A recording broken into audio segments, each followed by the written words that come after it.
ఇప్పుడు గమ్యాన్ని, మార్గదర్శిని తెలుసుకున్నావు. నీ సంకల్పాన్ని దృఢంగా దానితో అనుసంధించటం తప్ప ఇప్పుడు చేయవలసిందేదీ లేదు. ఈ అనుబంధం బలంగా వృద్ధి పొందినప్పుడు ఎవరికి ఈ అనుబంధం ఉంది, దేనితో ఉంది అనేది తెలుసుకోవడం కష్టమవుతుంది. శారీరక ప్రజ్ఞ పోయి అసలైనదే మిగులుతుంది. మనం దాన్ని జీవశక్తి అనవచ్చు. దీనికి పైన చెప్పిందే సరైన పద్ధతి.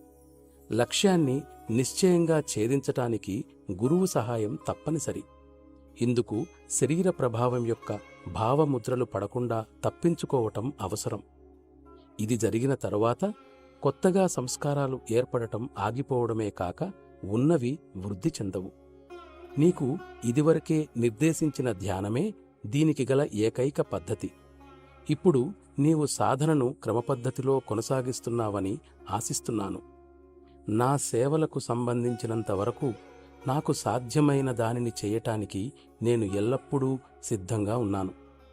నీ గురువర్యులు మీ అందరి కోసమై నాకు అప్పగించిన ఆస్తిగా నేను కలిగి ఉన్న దానిని మీ అందరికీ పంచిపెట్టడానికి సదా ఆతృతతో ఉన్నాను. దాన్నంతటినీ మీతో తీసుకుపోగలిగినంత సమర్థులుగా మిమ్మల్ని తయారు చేయటంలో నా సేవలను స్వీకరించమని, అత్యున్నత సేవ చేసేటట్లు నన్ను నిర్బంధించమని నేను మిమ్మల్ని హృదయపూర్వకంగా ఆర్థిస్తున్నాను.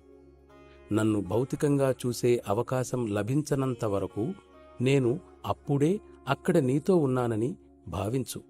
ఇది నీలో లీనస్థితిని పెంపొందించటానికి సహాయపడుతుంది.